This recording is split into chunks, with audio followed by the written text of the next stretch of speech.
We are not alone. You are watching Contact TV with your hosts, Leslie Mitchell-Clark and Wes Roberts, exploring ufology, metaphysics, and beyond with the world's foremost experts.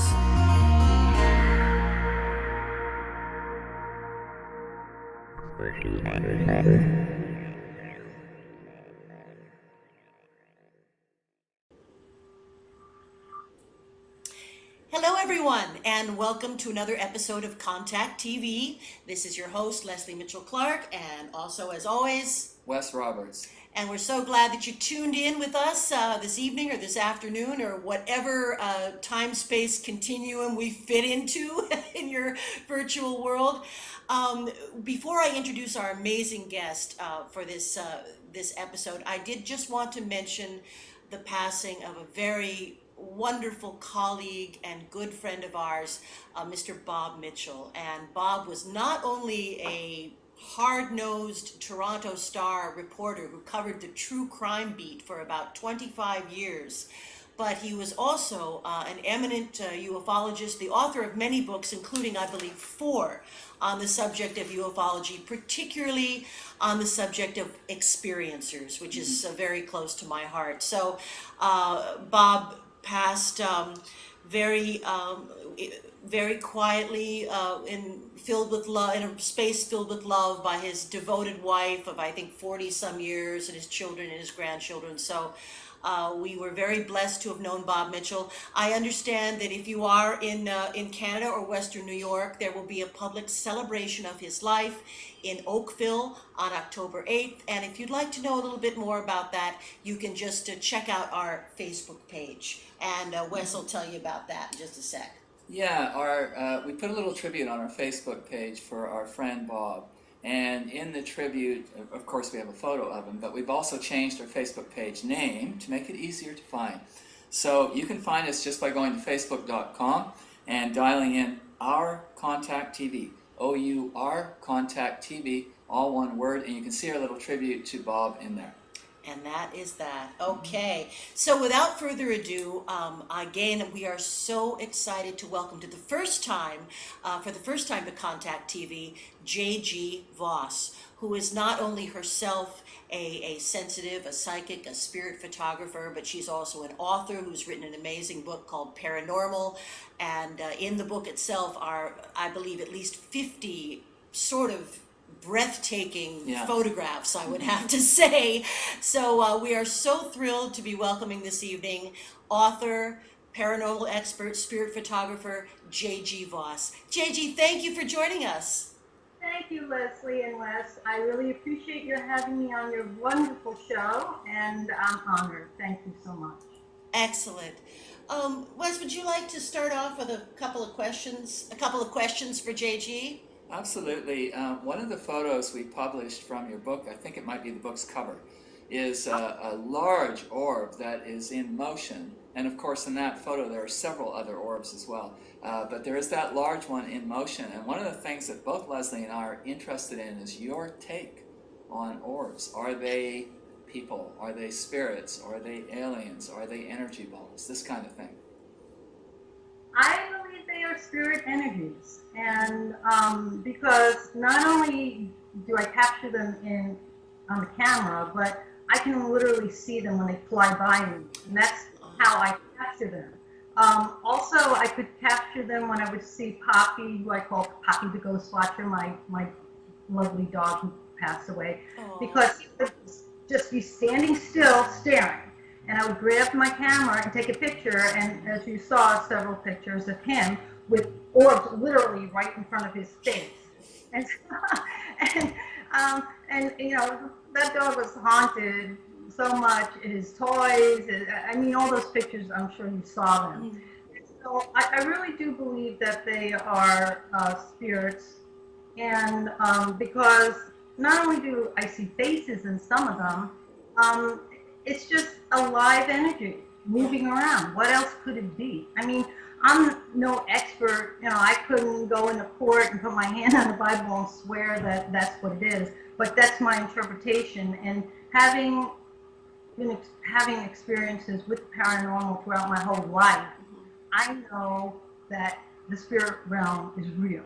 And Yes. I know that there are apparitions that appear because that has happened to me on 4 different occasions throughout my life where I actually saw a person who had died, looking at me. And so, but I don't know if that answered your question, but that particular orb that you were referring to, it was quite amazing because my daughter, my eldest daughter, Veronica, who definitely is a sensitive, who can see and speak to spirits far more than me, she had visited us that weekend. She lives in Berkeley, California. And so that was in Sacramento where I took that orb. And whenever she visited, when she left, the whole house got filled with this enormous energy force because they were very sensitive to her. And that night I was in my room and I sensed that energy going around and I could see something fly by me, and that's when I took that first picture. Well, I have an additional 3 photos of that same spirit where it moved. It was there, then it moved here, then it moved here, and then it moved there. And it was just going around the room like a roller coaster. So, Wow. you know what I'm saying? That to me, that's a pretty obvious spirit. Yeah. It's It like, was a consciousness. yeah, exactly. So, I don't know. Is that satisfactory? Oh That gosh, yes. It's. I couldn't agree with you more. I too, and I think Wes probably agrees that we are seeing conscious spirit energy for sure. And just before we began the interview with you, I was telling Wes that as a hypnotherapist, when I do work in those areas of past life regression or interlife regression, a small percentage of the people that I regress perceive themselves as balls of energy when they are, in the, the so-called afterlife, the life between lives. But I do think that it's possible that many entities prefer to present themselves or have their etheric body as the image. I'm not sure they are all comfortable with being perceived as pure energy. I don't. I'm not sure about that, but literally maybe 5% of the people that have past life regressions or interlife regressions perceive themselves as really orbs. I I think I've heard that elsewhere also, and I'm glad you're bringing that out. That is a great fact to reveal to everyone. And um, I know that there skeptics would basically say that it was pareidolia, Oh uh, yeah. you're perceiving this like how people saw Mary, Virgin Mary, in a pancake, because Potato chip. In a potato chip, Yeah. right? I'm laughing. But to me, it's like what I say to them is, they're creating power drama, and I came up with this great word, Scottish word from like the 1800s, and I'd like to say, please don't use my spirit orbs or my story to create power drama wigmaleery, All because right. wigmaleery means a whim. And I mean, touche, because they literally have a skeptics dictionary, and Yeah. that word is in there. Yeah. So it's like, come on, really, you're going to make a dictionary? But if you don't want to believe it, that's fine. But I do find it offensive when someone basically is saying that you're kind of crazy and you just want to see things and you create it in your mind, and that's why it's there. I disagree totally, Yeah. because I have seen actual apparitions. So Yes. as you were saying about the past life regression with them seeing themselves as a ball of energy, my theory, again theory, about that too, is that perhaps if you have a loved one who's coming to see you, they may think you might be a little freaked out when you saw their complete body, in Yeah. form, versus being a sweet ball of light that is like mesmerizing, but it's not really frightening. Yeah. Yeah. And That, that's my theory. I think you're right. I think that they make.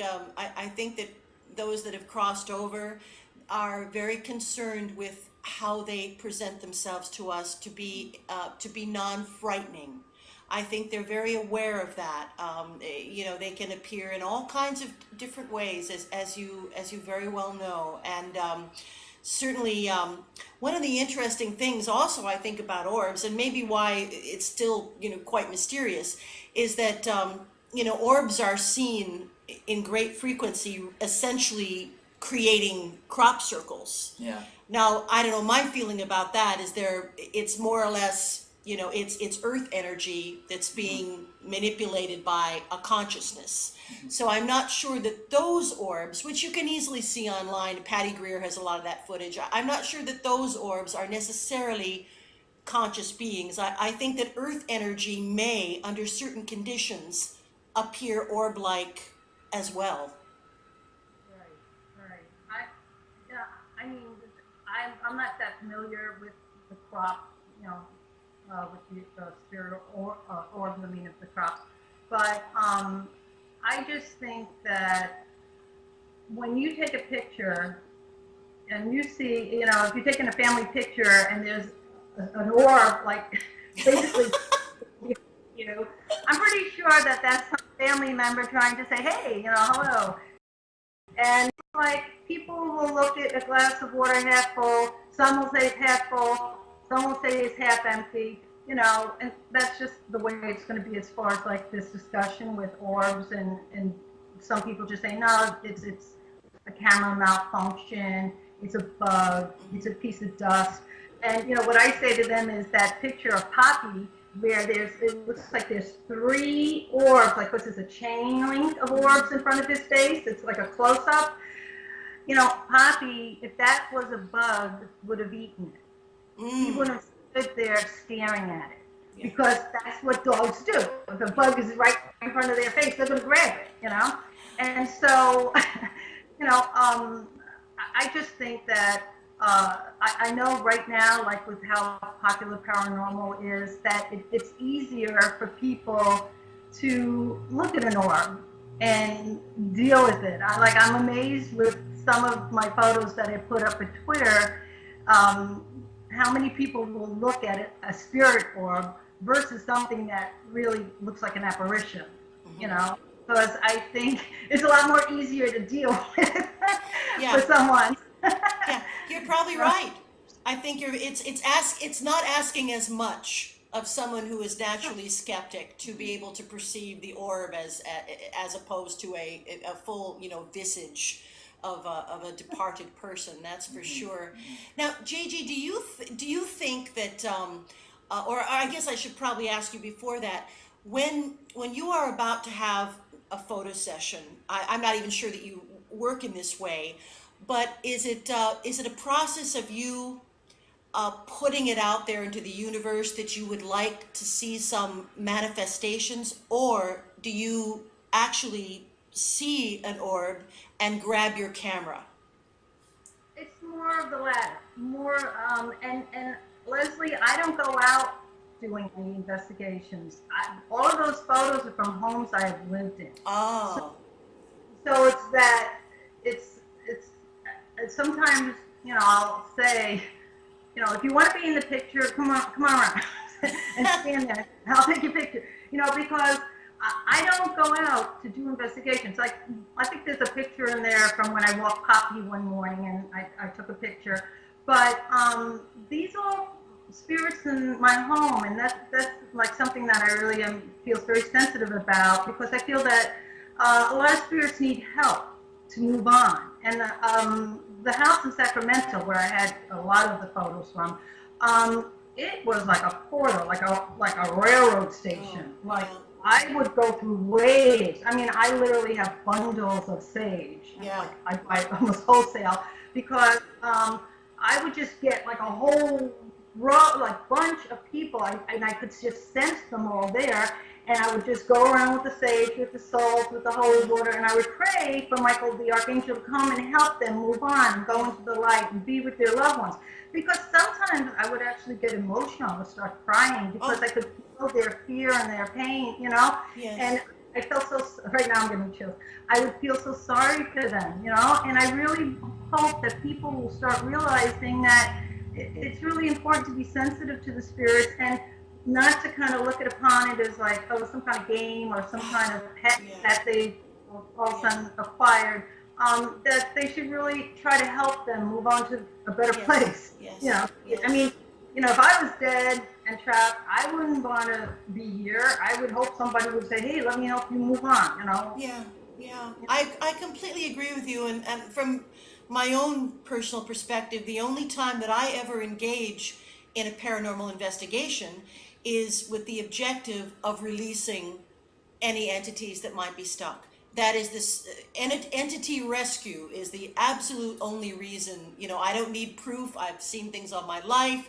The only reason I go into that situation is, of course, to release. And I have no doubt that these homes where you have lived, not only are you attracting things because of your own sensitivities, but certainly in Sacramento. It's funny you mentioned like railway station. Were there railway tracks nearby that house? You know what was there? Actually, there had been a Portuguese cemetery, which Oh, was leveled and built upon with houses.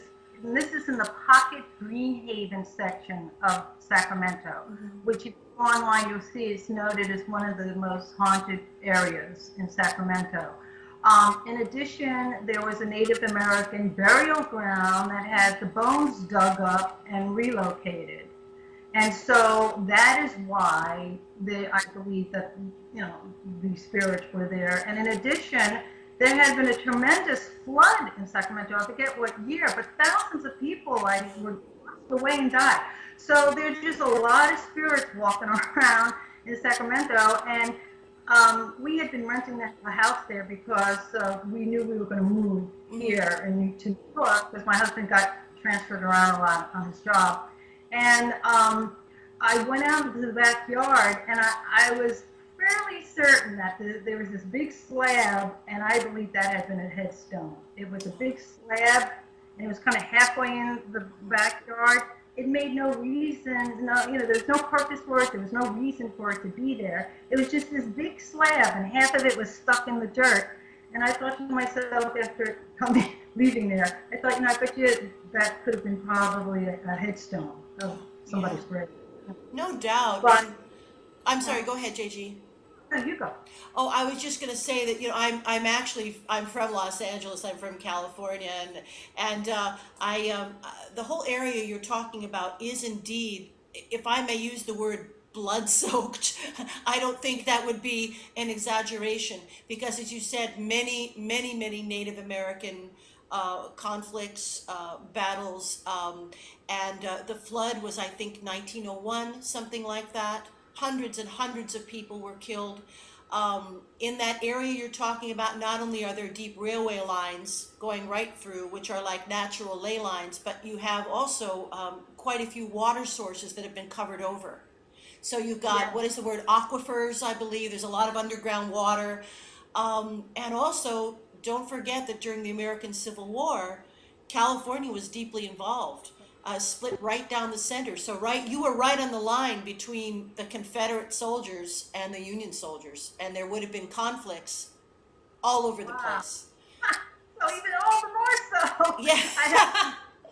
I marching people going through the house. I mean, honestly, it was bizarre. I mean, it was physical too, and also in this might not sound all that impressive to some people, but I always found it interesting. In the cord on the bamboo shade, I would find it tied in the infinity knot. Oh. And I mean, I don't know how to tie that knot. Nobody knows how, and that's not the kind of knot that would just all of a sudden get tangled up. All right. I mean, it was so hard I could barely undo it.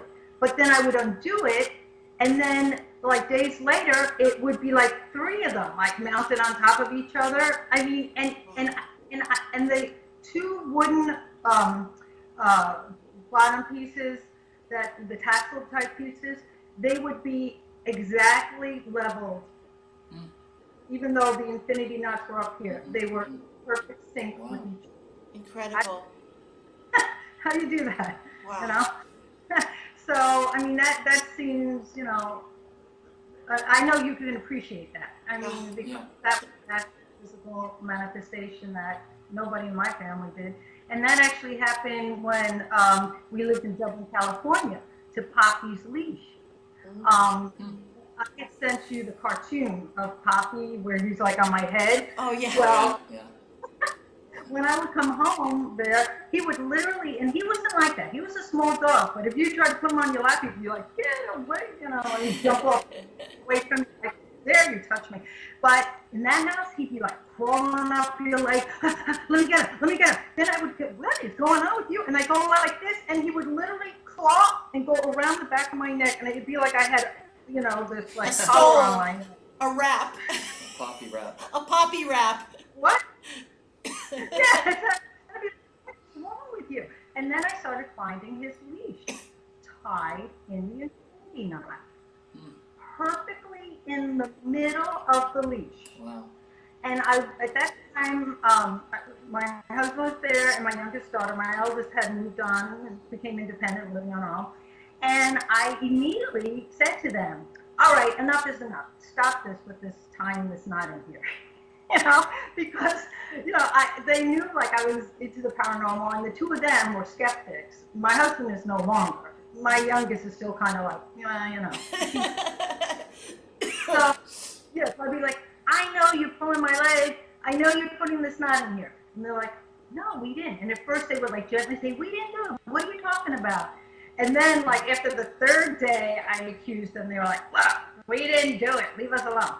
And that knot would be tied exactly in the center of the leash. Yeah. A perfect infinity knot. Yeah. And that is, the eternity, symbol. Absolutely. Oh, yeah, and so that followed me to Sacramento because then it started happening in Sacramento. But Poppy definitely was terrified in Sacramento and in Dublin because he never behaved like that. Yeah. He was Yeah. absolutely terrified. Yeah. Well, there may have been some stuck people with some negative vibes. Who knows? Coming in and out. I know one of the fascinating things, JG, that we noticed, from the very beginning of your book, of course, is what seemed to have triggered or exacerbated, your psychic abilities. And Wes, what was it that? Well, I want to read the line out and correct me if I'm wrong. Quote, the connection with the supernatural realm must have begun after being pronounced dead. Yeah, I know that's pretty dramatic sounding. Yeah. Well, it's true though. When I was a baby, it happened when I was a baby, and I actually was found being the color blue, and my father immediately took me and rushed me to the hospital. I lived in the Bronx, and he was a policeman at the time. And so anyway, he rushed me to the hospital, and they took me into the emergency room, and the doctor came out to him and said, I'm sorry, she's gone. And then within like 10 seconds, a nurse came running out and said, she's breathing. So I was downstairs by the doctor, and it was kind of, my father got very upset because at the time being a policeman, he was aware of a lot of things that were going on with doctors, which is very negative, who were taking babies from people. They were telling people their baby died, and adoption rings. Yeah. That I see it, and then they work out the back door.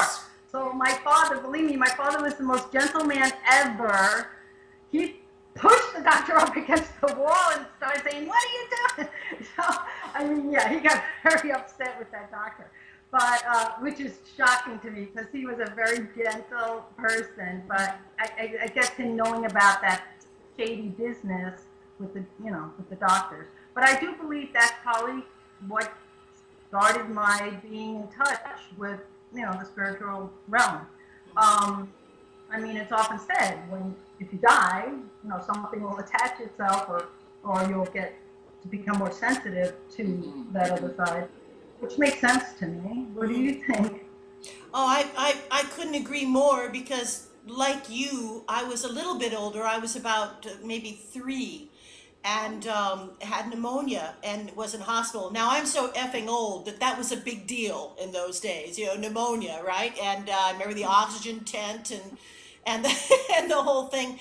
But I wasn't pronounced dead in the way that you were, but I do remember slipping out of my body, out of my head, and looking down at my little body, in the bed. But then I actually heard a voice, a loving voice. I couldn't tell you if it was male or female to this day, but it was a voice that said, "It's not time yet, you need to get back in." And I don't think I wanted to because of how sick I was, but I also remember coming back in, oddly, through the top of my head, and that's how I sort of slid back in. So I do remember that, and certainly, if I had had metaphysical experiences before 3, I didn't perceive them as metaphysical. So but I certainly had, lots of stuff go on after that. And this is a common theme too. I'm sure, JG, that you've seen that many, many, many psychics and sensitive people talk about near-death experiences as being a trigger. There's a huge commonality here. Yes, makes sense. So I mean, I also heard, it's funny, your show, the theme with the Contact TV is "You Are Not Alone." Yeah. Right. We are not alone. We We are are not not alone. alone. You're not alone. Well, I actually heard an apparition say that to me. I was going through a very depressing period in my life. My father had died, and I was living alone, and I was sitting on my bed, and suddenly I just sensed something, and I looked over to the doorway, and I saw this tall figure standing there, draped in a white robe with long hair. I just thought it was a male, a male, and but I wasn't afraid, which was surprising because I'm here alone in my apartment, and suddenly I just stared at him, and I was not afraid, and then it just looked like he was like floating across the room, not walking, like he just kind of, but as he was doing that, his robe was swaying back and forth. I mean, it was so mesmerizing. And then as he got closer, I kind of got a little, freaked out. And so I put my head down because I didn't want to like look right in his face. And then I heard, "You are not alone." And then I looked up, and he was gone. And so I thought, I like, as from being a child, a young kid, I always walked around with a pad and a pencil because I always liked to write. So I had a pad and a pencil next to my bed. And I said, I better write this down because when I wake up in the morning, I don't want to think it was a dream. And I wrote down everything that happened. I went to bed, and I woke up, and sure enough, there it was, everything that had happened. So I do believe that somehow my father, was trying to help me by having this spirit come. It was so comforting, and Yeah. it was just such an amazing experience because I was so depressed because, my father was my world, and, and he died at 56. So it was, a very traumatic experience. So that was one of the apparitions that I had seen, and I knew it was real because I wrote the whole thing down, which I was so glad to, because when I woke up in the morning, I went, oh, it's going to be there. Well, Dream. one of Leslie's good friends, and she's been on our show, and she's going to be on again soon, Lori Jacobson, has basically said in terms of criticism or skepticism, and I'm with her on this, most people that say they've never seen a spirit or apparition or an orb or anything else don't really want to. And they never will unless they're open. Yeah. I believe that. Unfortunately, I have to say this, and I hope it doesn't offend anybody, but I do believe that a lot of skepticism is based on fear. Sure. Yeah. Oh, absolutely. I just feel that they just don't want to believe it because it's too frightening of a thought that, for one thing, especially, I'm not saying all skeptics are bad people, but let's face it, if you haven't really lived your life in a very nice way, the last thing you want to do is die thinking there's another place you're going to be held accountable for. Sure. You know what I'm saying? For what you did on this earth.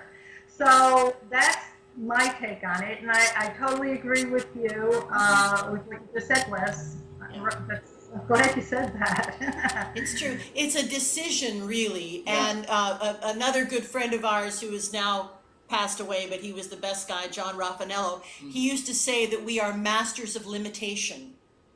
Because Yeah. really, when we come in, I think we decide what the limitations are going to be. And, you know, after I would have never adhered to this so totally, but I think in the work as a hypnotherapist, once somebody decides to make a change, whatever that may be, whether it's losing 300 pounds or not biting your nails, whatever it is, it can be accomplished. We really can do anything. And I know, I think maybe, and I don't know what you feel about this, JG, but I know that your daughter, your eldest daughter, is also very sensitive. So my feeling is that there are strong genetic reasons for this as well that can be traced most easily through female lines usually, but not to say that men aren't in there too, but we usually, women I think maybe talked about it more or were allowed to talk about it more, so that's what we know about. But I think there is definitely a genetic predisposition. There may even be something as simple as a physical sensitivity to light that vibrates at higher frequencies. It may be like musical ability. You know, some people are practically tone deaf. Some people have perfect pitch. You know, we all have come in with different stuff, and it's all genetic. But I kind of really think there's this light sensitivity aspect, and one of the reasons why I think that is because, you know, in some of the work that we do with, you know, ufology or whatever, there can be a group of people seeing a phenomena, seeing, you know, say an organized lights or, you know, whatever kind of phenomena you want to envision. And most of the people there will probably see it, but there will be a percentage, maybe a third, that will not be able to see it. So, I mean, it's a sort of a chicken or the egg thing. Are they not seeing it because they don't want to? Or are they not seeing it? Or do they want to see it with their heart and soul, but they're not seeing it because they have small abilities to perceive higher light vibrations? I don't know. But also, just to play on what Leslie's saying, sometimes only specific people see things because it was meant for them. And so I see orbs all the time, Yeah. for instance, and no one else is seeing anything. And kind of like yourself, I could take a camera and point it in that direction. I know they'll be there.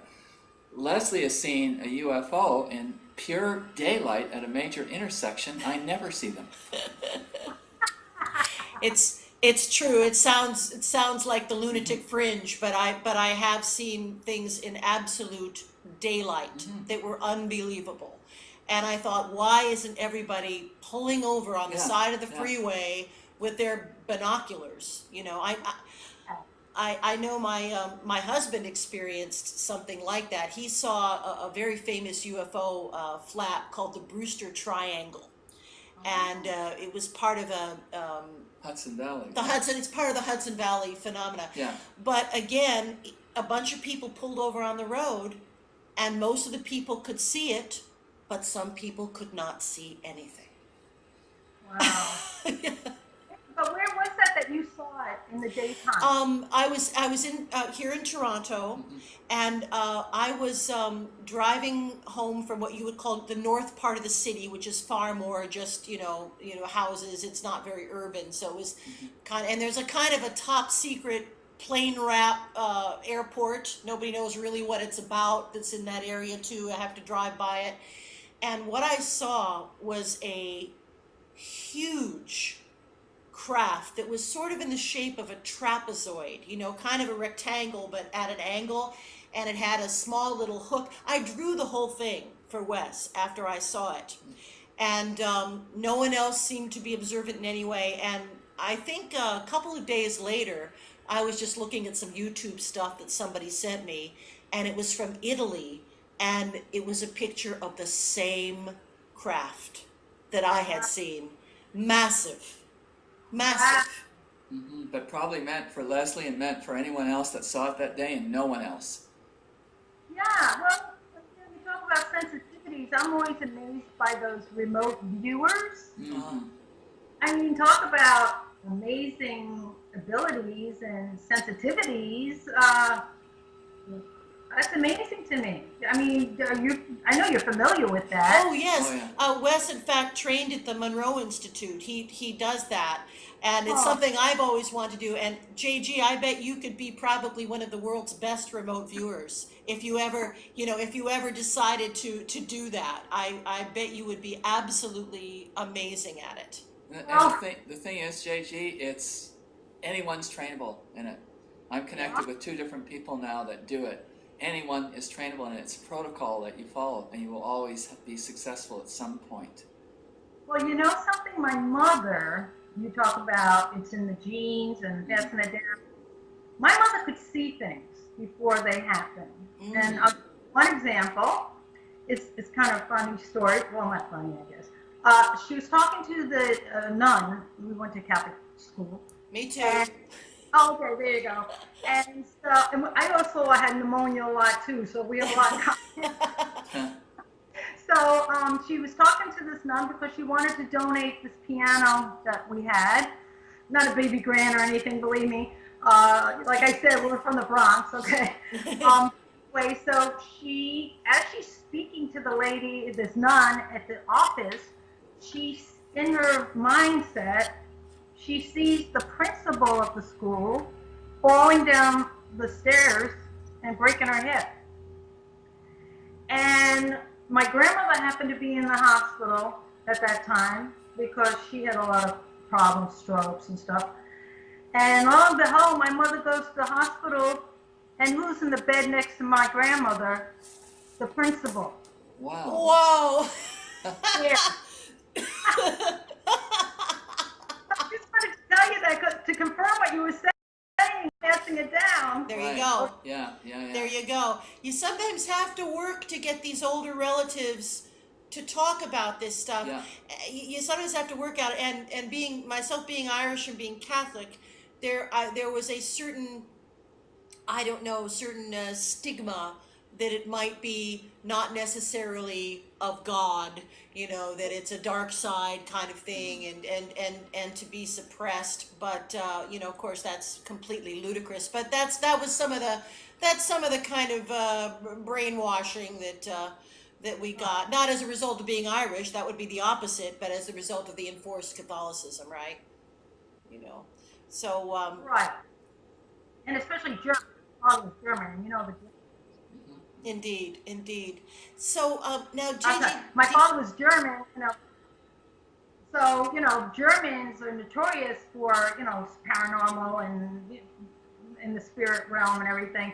But what you were saying is so true. My mother never spoke about her abilities yeah, yeah, of being psychic. it, She would tell you things that she would see, but it would be like, oh, pass the salt. Like, yeah, oh no, that doesn't mean I can do something different from anyone else. Although I can see in the future or I can see something happening. yeah, So it was never ever spoken about. yeah, yeah. That's so incredibly true. It really is. Um, so, JG, do you have any particular type of spiritual discipline that you do that you find increases your ability to maybe perceive or photograph the orbs? And also, have you ever had any experience in seeing, and this is kind of an offbeat question, but seeing elementals, tiny little beings, tiny little orbs in gardens and such? Oh, well, I have, well, let me say first this, that I pray daily. I read the Bible daily. I bless myself with holy water because, you got the good side orbs, then you got the bad side Hmm. that just make your life miserable. Yeah. And I've had those experiences too. So I pray every day, and I try to, be in a good spot, in a good space, a pure space. Mm, Um, So I don't invite in anything, or I feel like it will just open up doors. You yeah. know, I've had, attacks. I've been attacked.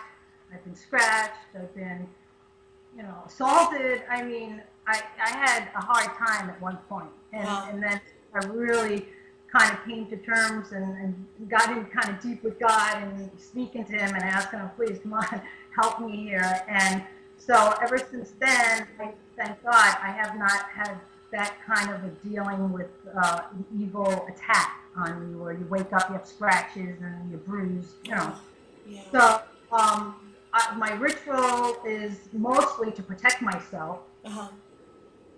with prayers versus doing something to open up the door to have them come, because they just come, Leslie. Right, I, right. You want to take it down a notch, not turn yeah, it up. it's like I'm thinking of doing a cartoon where when my daughter laughed, the one who's a sensitive, about showing all these spirits in a room, and I'm with my sage going, okay, in the name of Jesus, move, and then we're all going, oh, that smells so good,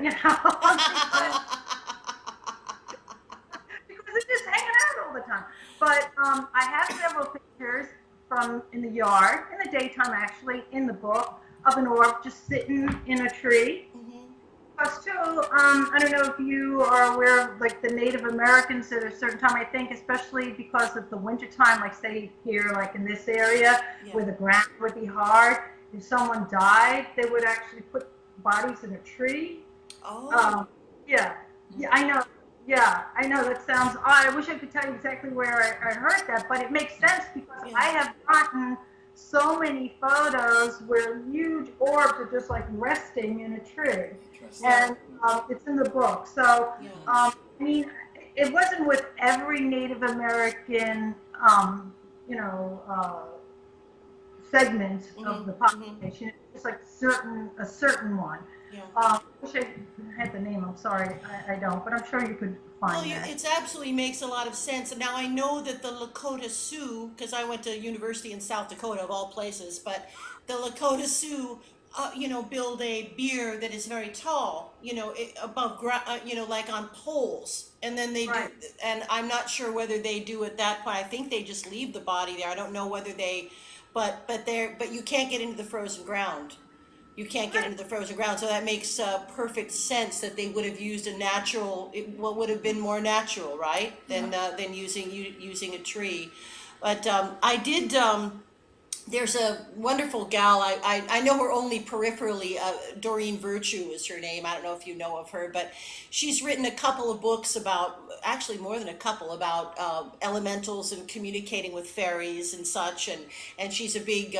She has a natural gift for seeing all this. And I followed her little procedure in one of her earlier books. She tells you exactly how to go about it to see, these little elemental beings. And I went out into my garden, and it absolutely, I did everything she said, and it looked like, a bunch of fireflies. And we don't have fireflies in Toronto. So I saw all kinds of tiny orbs, tiny little lights all over my garden. And at the time I had a big organic vegetable garden I was really deeply into it. So I think that the little beings, and I went out there to ask them to help me. And she said that's one of the things that you can do with the elementals is you can actually communicate with them that you would love their help to work with you with the gardening and keeping the plants healthy. And all I can tell you is that year I had some zucchinis that were, I don't know, a yardstick, a Oh, meter stick, 3 meters, Yeah. 3 feet, three Yes. feet about. Yeah. I sounds Could be delicious. coincidence, I don't know, but But that the little tiny art that it's in the book too about when I actually lived in North Hollywood, California, with my eldest daughter, and it was at that time that I realized something was going on with her with this spirit realm because we had a small little apartment, and in the corner of the apartment was this little alcove, and so I actually put bunk beds there for her and me. And so she was on the top bunk, and at night that place was very haunted. She confirmed it too later on in life. She wouldn't tell me at that time, but she confirmed it later on in life to me. But I would actually see tiny little colored lights just flashing around in the room. And it impacted me so much that I made this little kind of cartoon comic book about her and me.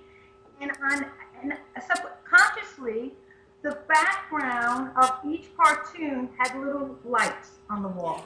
And I just drew them. It was so bizarre later on when I looked at it, because every single page had these little different colored lights on the wall. And Veronica confirmed that she saw those lights too. And I would go out to the, look to see if cars were there. But no, we were on like a dead-end road. There was a business on this side that was closed, and there was a school across the street that was closed. So there was nothing that would cause those little lights. And then I would hear her laughing, like around 2 o'clock in the morning, and she was like about 5. And I'm like, why is she laughing? She must be dreaming then. But then I would hear her speaking. And then I would get out of bed and I'd look up, and then I'd hear her like hum, And later on, she told me that a little boy would be in her bed up there, and they would play. Wow. Mm-hmm. Yeah. Wow. So that place was unbelievable. I mean, my music box would start playing in the middle of the night on its own. Yeah. That's where I actually saw, I'll tell you, this is why I saw a neighbor who had gone out to lunch to eat with his buddies. He was a retired Air Force man, and unfortunately, he got killed coming back. He got in a tragic, fatal car accident. Well, his name was Sam. He was a very nice man. I really liked him a lot. And one night, I was lying in bed, and just like I sensed that apparition who said, "You're not alone," I sensed something, and I looked over. We had a little kitchenette, and lo and behold, there's Sam sitting in the chair. And I looked at him, and I sat up, and I said, "Sam, what are you doing here?" Because I knew he was dead. And he just kind of looked at me with this like kind of sly smirk on his face, and then stood up, and he looked like, and he like went up in the air, and he was like, kind of a big guy. He like literally looked like he was flying through the air towards me, and I screamed and I covered my head, and then I looked, and he was gone. Wow. But there were tons of other things that happened, but that was another apparition that I saw, and it just was. Then just, that would blow somebody's mind, right? To see a dead neighbor sitting in your, and then, that reminds me of my aunt. She was in one of these homes where, it was it was for elderly people, but where you were independent living. It was, and she was there, and of course a lot of people die there because they're older. And she said she was sitting in her living room watching TV in the kitchen. It was a small place, and the kitchen was kind of in view. And she said she saw her neighbor walking around in her kitchen. And she said, "Hey, what are you doing here?" Because the woman had died like the week before too. So I guess it was in my family. There you go. There you go. It doesn't just happen. I have something I wanted to ask JG. You might be able to help me with this, and I don't know. It's perplexed me ever since I've begun to see orbs, which was 25 years ago. They never last long for me. They're always in a flash, a microsecond, a half a second, only a handful of times that they ever remain 2 or 3 seconds. And I've always considered them to be sentient or to possess sentience. And I've always wondered how I can seize the moment. I've tried to communicate with them, but by the time I put my mind to it, they are gone. So I don't know if the orbs you see last longer, or if you have any tips for me for that. Well, honestly, Wes, I don't try to communicate with them. I know that sounds bizarre. I take their pictures because I want to prove to myself that I'm not like seeing things, Sure. But I think that, for instance, the ones that I deal with, they stay in my room a lot because I keep seeing them throughout the night, zooming back and forth. But they never seem to like just like, oh, we're gonna just sit here and you know Mhm. stay still. I don't know if they could. I mean, I think that they probably need to move because they might just dissipate. I don't know. You know, I don't know the magic or the Right, chemistry. right. But as far as like seizing the moment, I think you were already doing that. Where when you would see it, you'd grab your camera and take a picture because you know that's what I do. Mm-hmm. If I feel like it's happening a lot, like a lot of times I'll just say, okay, whatever, you want to be here, as long as you don't bother us or hurt us, okay. But if I start feeling like negativity, Mm-hmm. that's the thing that I'm sure. Have you felt negativity from? Rarely, rarely if ever. Yeah. Mm-hmm. Well, there have been times where I have, felt not necessarily from the orb, but also no sense of Right. negative vibe in the room. I definitely would recommend having sage on hand Mm-hmm. if you ever do to Okay. get them out because Okay. I don't. You've never had any negative experiences where you've been attacked or anything like that by an unseen force. I have had unpleasant experiences, but that would take us into another show. It's got mostly It's just me.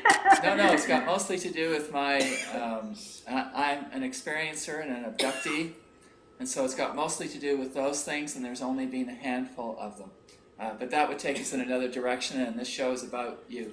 Okay, well, you know something? At Twitter, I do have I don't know if it's one or two pictures of what I believe I captured UFO. Oh, Oh. So, cool. at my Twitter account, just go into my media section, and I think it's Mm-hmm. probably more towards the bottom because it posted a while ago. But I actually, have it like it looks like it's clouds, and then I actually copied it and I enlarged it and put it down on the bottom so you could get Okay. a close. Oh, wow. Yeah, And I that's believe that. that's paranormal JG, is that right? Okay. Yeah, at Paranormal JG. Yes. Okay. Super. That actually kind of underscores what we were talking about earlier, where your sensitivity, your ability to pick up this type of light, these high vibrations, is across the board. Yeah. So I have no Yeah. doubt that that was actual, some kind of actual UFO phenomena, and they were showing themselves to you. I have no doubt of that. When your daughter was a teenager, when I mean, like 13, 14, did you find that in your house you had a bigger abundance of activity? Because teenagers with their kinetic energy, they seem to sort of instigate or feed or help to occur all kinds of phenomena. Poltergeist phenomena, all of it usually happens around adolescence. Was that the case when your daughter was a young teenager? There was activity, and I didn't know if it was her or me, but I had the pulling of the covers off of me at night where, I mean, I'd be like, give it back to me, give it back to me, Yeah, yeah. So there were things like that were going on, aromas, unpleasant aromas that shouldn't be there.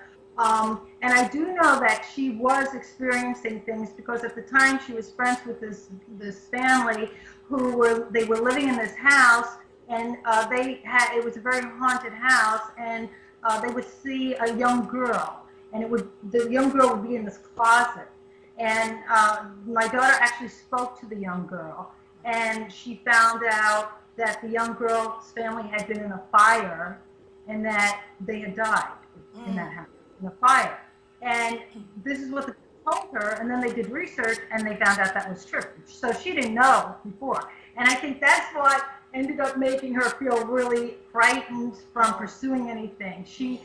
She doesn't want to do anything with the paranormal because it scares her. Oh, It scares her. okay. I mean, she comes here. Yeah, I told her you have a gift, but I'm not going to, push her to do anything she doesn't No, want to you do. can't. You But I can't. just tell no, I just really wish that she would help, people move on, if she senses and get over the fear and help the person to move on. That's all. I hope eventually she can get to that stage, and I think she will. Of course she will. Of course she will. And maybe at the age that she is, maybe it's more important right now to be more focused in the 2D, the density that we live in. This is the time when you build your career and yada, yada, yada. So maybe it is more important for her to be focused on those things. Because when people are truly psychic, like your daughter is, it can be a huge, distraction or impediment to creating a stable life in the physical dimension. It can be very distracting, I think. I've heard that. And now, JG, do you do exclusively digital photography, or did you use regular film back in the early days when you first started doing this work? I'm glad you mentioned that. I only started doing it when I got a digital camera because for me to use film and to take a picture of something I don't know if it's still there and then to pay for it to be developed, I just couldn't see going through that expense. So once I got a digital camera, I went wild. Yeah. It cost me a penny and I could just, So it's interesting you brought that up. I started doing it around 20 years ago. I started with the digital camera. Just on the advent of the, well, I think, most people agree that the digital equipment is much more effective anyway. Sensitive. Much more sensitive Yeah. and quicker, or whatever the deal is. Electrical impulses, it somehow works better. So you're no doubt you're using the right tool for the right job. I'm sure of it. Anyway, believe it or not, I can't even believe it. We just have a couple more minutes to go. And if you could just maybe mention to our listening audience the best way to get your wonderful book, Paranormal. How can people acquire your book? All right. You can get it in either ebook form at Amazon, Kobo, Smashwords, and it's available in textbook form at Amazon. Oh, great. So that's where you can get it. Oh, fantastic. And if someone wants to chat with you, if they've had an experience or they want to share a photograph with you, what's the best way to get a hold of you usually? Through Twitter, because I'm on there every day. They can send me a direct message, and they can attach. I've had people sending me their photos there, and I'd be happy to communicate with them. Oh, wonderful. So it's at paranormal JG at Twitter. Okay. So. Fantastic. And before we let you go, what's one of the most dramatic or startling photos that you've seen recently that has been sent to you? Let's see. I'm gonna have to think about that. Well, if somebody sent me, it's kind of hard to describe because it basically it was dark, but I could see like a face. It was like the backyard. It was kind of like a forest-looking thing, and it was dark. But I could actually see a face that seemed to be a spirit. It's for me with the photos. A lot of times I see things and I'm like, I don't know, if that's really something paranormal because, not to be a skeptic, but you know what I'm saying. Yeah. But that one, but it's hard to describe to you.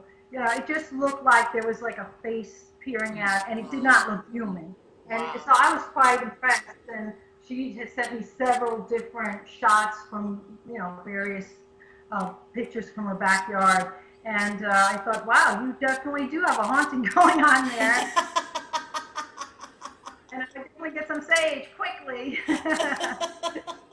All right. Well, JG Voss, thank you so much for joining us on Contact TV. It was just a delight to meet you, and I hope to chat with you again very soon, and hopefully bring you up to Toronto maybe to speak or something like that. Show some of your, it's not that far. I would love that, Leslie and Wes. And as a matter of fact, I'm very proud of the fact that I have a great-grandfather who's French-Canadian. All Okay. right. Très bien, très bien. Yeah. All So, right.